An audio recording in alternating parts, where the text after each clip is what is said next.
ओम पवित्रं पवित्रो वा सर्वावस्थां गतोऽपि वा यः स्मरेत् पुण्डरीकाक्ष सभाय अभ्यन्तर शुचिः सभाय अभ्यन्तर शुचिः।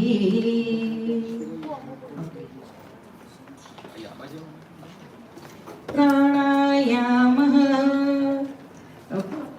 प्राणायाम એટલે શું? પ્રાણનો સંચાર, સૌથી વધારે ઓક્સિજન લેવાની ક્રિયા એને પ્રાણાયામ કહેવાય. અને અત્યારે આ અવસ્થામાં તમારે વધારે કરવું પડે કારણ કે you need more oxygen for you and little. એટલે પ્રાણાયામ એટલે કેવી રીતે થાય કે તમે જ્યારે આંખો બંધ કરો દરરોજ સવારે ત્યારે નહીંને ભગવાનની સામે બેસો, દીવો કરો અને શરીર ટકતા left hand down, right hand on the top, એકદમ તમારા બેલી બટન પાસે, અને પછી you have to breathe in, પછી હોલ્ડ કરો જેટલું તમારાથી હોલ્ડ થાય 5-10 સેકન્ડ, પછી you have to breathe out and again hold. That is one cycle.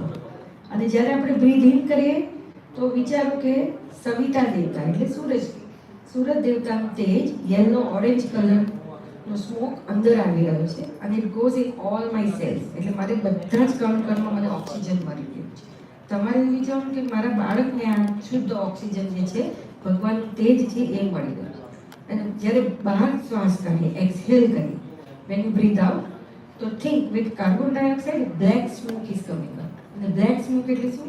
બધી જ નેગેટિવિટી, કંઈ દુઃખ દર્દ હોય કે જેલેસી, ક્રોધ, જે બી ફિલિંગ્સ પણ બધું જ બ્લેક સ્મોકથી બહાર આવે છે. તો દરરોજ સવારે 5 મિનિટ 7 મિનિટ જો આવી રીતે પ્રાણાયામ કરીએ તો એટલું સારું લાગે અને you get all the positive energy. એટલે હવે તમે 2 મિનિટ હું મંત્ર બોલીશ ત્યારે તમે આ સાયકલ ચાલુ જ રાખજો. ઓમ વિશ્વાનિ દેવ સવિતા દુરિતાનિ પરાસુવ ભદ્રમ તન્નાસુવ. ઓમ વિશ્વાનિ દેવ સવિતા દુરિતાનિ પરાસુવ યદ્ભદ્રમ તન્નાસુવ. ઓમ વિશ્વાનિ દેવ સવિતા દુર્યાતાનિ પરાસુવ યદ્ભદ્રમ તન્નાસુવ. હવે મારી સાથે રિપીટ કરવાનું છે. અમારું શરીર સવિતાનું તેજ શોષી રહ્યું છે. અમારું શરીર પ્રાણવાન બની રહ્યું છે. અમારું મન તેજસ્વી થઈ રહ્યું છે. આપણે બહાર અને અંદરથી તેજમય થઈ ગયા છે. હવે આંખો બંધ કરીને સૂરજ દેવતાનું ધ્યાન કરો 2 મિનિટ. વિચારો કે સૂરજનું તેજ અંદર થઈ ગયું છે. ઓમ સૂર્યાય નમઃ આદિત્યાય નમઃ મિત્રાય નમઃ ખગાય નમઃ કવયે નમઃ.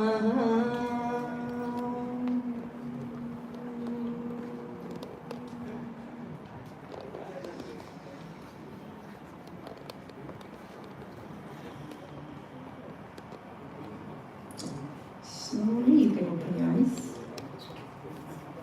આવી રીતે સવારે દરરોજ 5 મિનિટ 10 મિનિટ ઓફિસ જતા પહેલાં જો ટાઈમ મળે તો આવી રીતે પ્રાણાયામ કરવું જોઈએ. અને તમારે ખાસ બાળક માટે. નેક્સ્ટ આવે છે તિલક. હવે તિલક આપણા હિન્દુ સંસ્કૃતિમાં તો સૌથી શ્રેષ્ઠ ગણાય છે, બરાબર ને? આપણે તો ગર્લ્સ ને બોયઝ બધા જ, પુરુષ અને મહિલા બધા જ કરતા હોય છે. એટલે એનું તિલક એટલે શું? આ કેન્દ્ર એટલે એવું છે કે આપણને સારા વિચારો આવે. જેટલા સારા વિચારો આવશે તો જે થોટ્સ આવે એ જ એક્શન બને, બરાબર? તો આપણું કાર્ય પણ સારું થાય. અને વિચારોમાં શ્રેષ્ઠતા અને તેનાથી દેવત્વનો સંચાર થતો રહે અને તેથી આપણા હાથમાં સારા આપણા હાથેથી કાર્યો થતા રહે. હવે તમારે રિપીટ કરવાનું છે. અમારું મસ્તક શાંત રહે, તેમાં ખોટા આવેશ આવે નહીં. આપણું મસ્તક સદા ઊંચું રહે, તેમાં વિવેક સદા ટકી રહે.